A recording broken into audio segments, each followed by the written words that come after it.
where he's been and what he may have seen that he's not saying. So. Okay, well, let's pursue that for a second. Is there some stuff that you haven't revealed to the press, for example, that you might have come across that, you know, is sort of your ace in the hole that you're holding, you know, some cards you're holding? If there was, I wouldn't tell you. Oh, really? Okay. Okay. Fair enough. And there's a sense that if you have information that it would be stowed somewhere safe. Because, look, people disappear every day, isn't that right? Mm-hmm. So hopefully you protected yourself on some level. I'm not going to disappear. Yeah. Okay.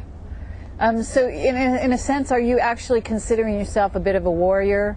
You're fighting a battle? No. I'm certainly in conflict. Mm-hmm. But well, what I mean is like, in a sense, you're fighting a battle for disclosure when all's said and done in the acts that you've taken part in. Isn't that right? I guess I am, but I get very impatient with this sort of cloak of grandness that a lot of people in this field tend to cloak themselves in. And to me, it's a job that has to be done. It has to be done, you know, pragmatically. Uh-huh. So I don't really see myself as anything. I just want to get on. I want to beat this rap, and then carry on following the UFO disclosure thing, but obviously through legitimate channels this time. Okay. So, just out of curiosity, have you thought of writing a book?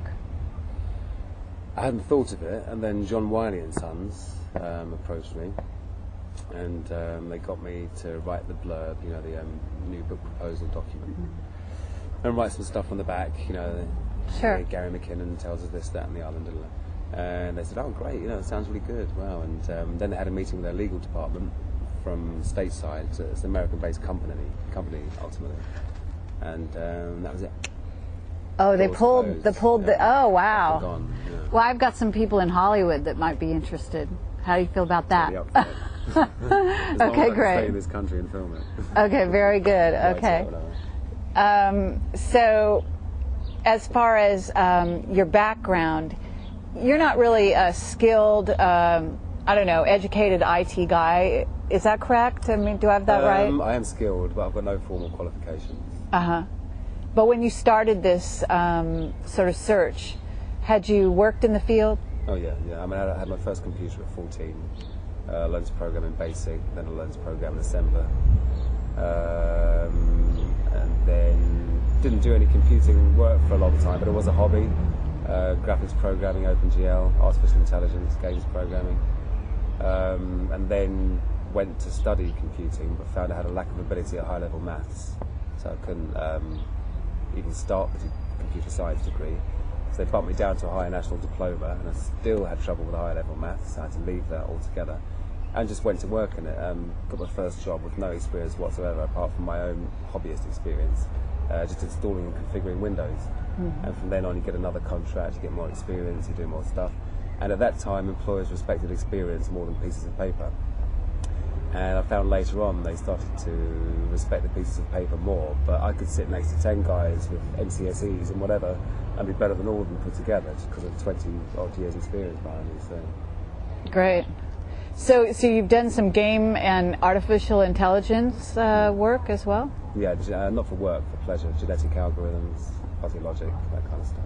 Fabulous. And I understand you're also into graphics. Yeah. You have a background in that as well. I'm using OpenGL as a way to learn the C++ programming language because you get lots of visual feedback. It's a very rewarding way to learn something that's quite dry, really. Huh.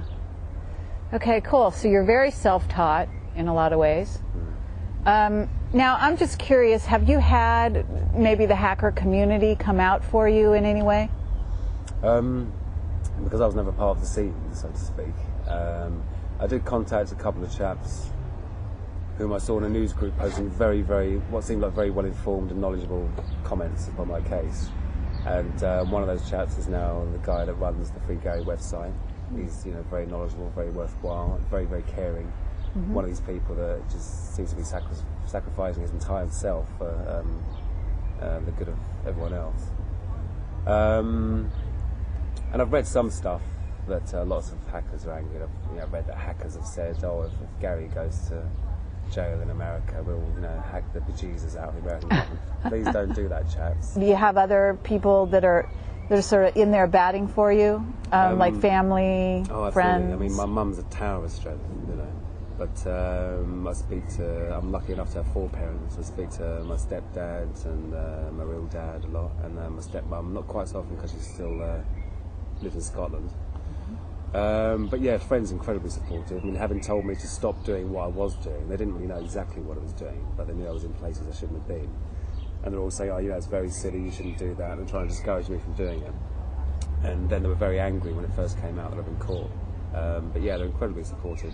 Okay. And I think the best thing is when we just make jokes about it, because it's quite dark sometimes, thinking, God, I could be facing 60 years in jail. So it's right. good to keep a sense of humour.